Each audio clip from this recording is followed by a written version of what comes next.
कि आपने कहा है कि कानून पर से लोगों का भरोसा उठता जा रहा है, ऐसा क्यों? देखिए, मैं ये कह रहा हूँ कि मथुरा के मामले में क्योंकि कोर्ट ने कहा कि उस प्ली को एक्सेप्ट करेंगे, जिसमें लोअर कोर्ट ने उस प्ली को एक्सेप्ट नहीं किया था और 91 के एक्ट से कहा कि वो उसको कबूल नहीं करेंगे, तो डिस्ट्रिक्ट कोर्ट ने उसको कबूल किया और कहा कि वो देखेंगे कि क्या वो कृष्ण जन्मस्थान की जगह है नहीं। मैं बताना चाहूँगा कि संघ परिवार के लोग ये सब चीज़ें कर रहे हैं। जो पार्टी काशी में गई वही पार्टी यहाँ पर है, नंबर 1 पॉइंट। दूसरा पॉइंट ये है कि जो बीजेपी और ये जो लोग गए हैं ये भी संघ के हैं, जो नहीं बता रहे हैं वो ये है कि एक एग्रीमेंट श्री कृष्ण जन्मस्थान सेवा संघ और शाही ईदगाह ट्रस्ट में 12 अक्टूबर 1968 को हो चुका है। अब मुझे आप बताइए, जब श्री कृष्ण जन्मस्थान सेवा संघ वाले शाही ईदगाह ट्रस्ट से 12 अक्टूबर 1968 को कितने पॉइंट्स पर एग्रीमेंट करते हैं? करीब 8 पॉइंट्स के ऊपर, नहीं 9 पॉइंट्स के ऊपर।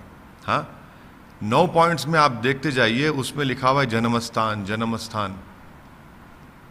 उस वक्त इस बात को नहीं उठाया गया और एग्रीमेंट हो गया, और ईदगाह ट्रस्ट वालों को परमिशन लेना पड़ा इस एग्रीमेंट करने के लिए यूपी के सेंट्रल वक्फ बोर्ड से।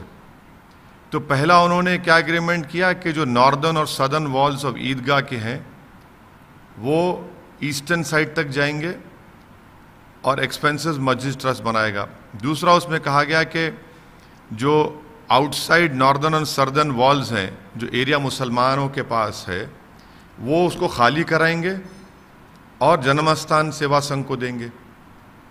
ये तीसरा इसमें यह कहा गया कि जो ज़मीन नॉर्दर्न और सदर्न वॉल्स में है, जो ट्रस्ट की प्रॉपर्टी है यानी जन्मस्थान सेवा संघ की है, वो उसको उसके ऊपर कोई क्लेम नहीं होगा। हाँ, तीसरा उसमें कहा है कि वेस्ट और नॉर्दर्न कॉर्नर जो ईदगाह की कुचरी कुर्सी का ज़मीन का हिस्सा है, जो सेवा संघ के पास था, तो ट्रस्ट उसको एक्वायर करेगा और ट्रस्ट की प्रॉपर्टी होगा।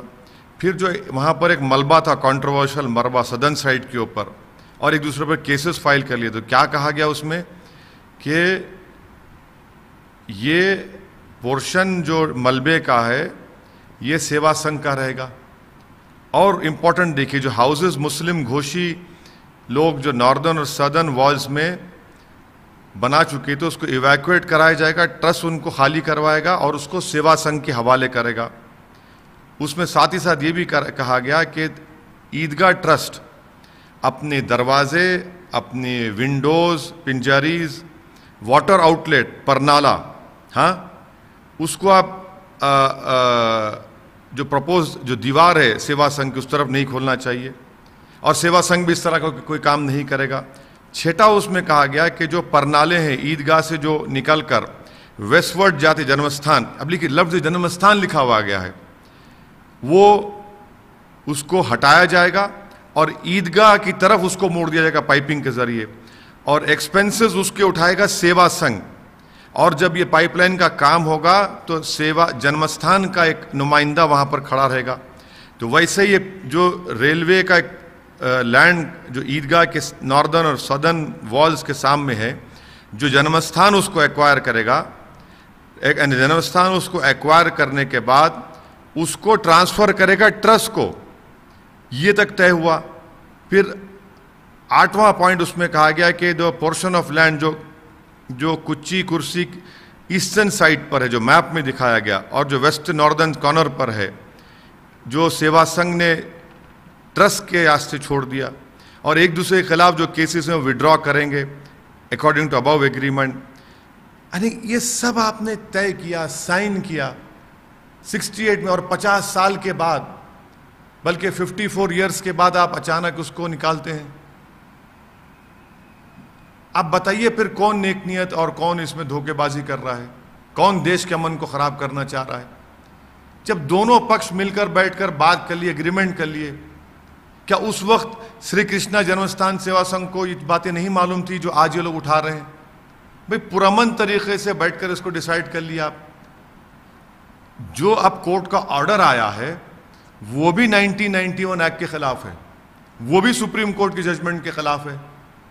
कैसे आप देते हैं? कैसे आप डिसाइड करेंगे कि वो जगह पे जन्म स्थान की जगह है नहीं है? जब दो कम्युनिटीज एग्रीमेंट कर लिए, फिर 91 का एक्ट है, सुप्रीम कोर्ट का एक्ट है, आप बताइए फिर क्या हो रहा है?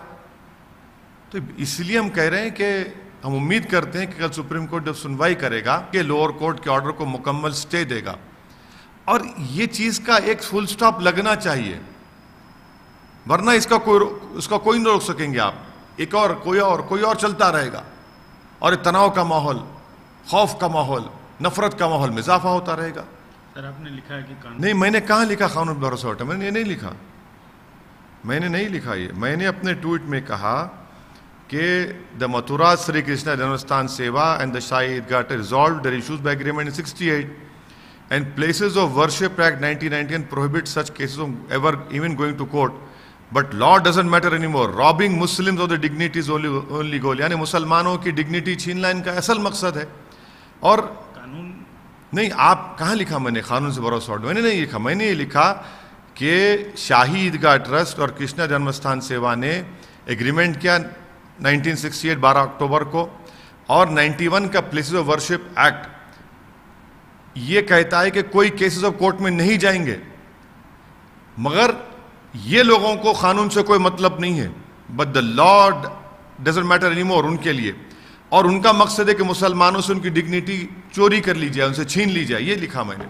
सर ज्ञानवापी वाले मसले में जो मिश्रा जी थे, हालांकि उन्होंने ऑफिशियल कुछ नहीं बोला है, लेकिन एक रिपोर्ट लीक हुई है, आप मेरे को बताइए कि कोर्ट को रिपोर्ट पेश नहीं होती। नंबर 1, जिस सर्वे की मुखालिफत इंतजामिया कमेटी ने की, जिस कमिश्नर के अपॉइंटमेंट की मुखालिफत इंतजामिया कमेटी ने की, तो इंतजामिया कमेटी की मुखालिफत करना सही साबित हुआ नहीं हुआ?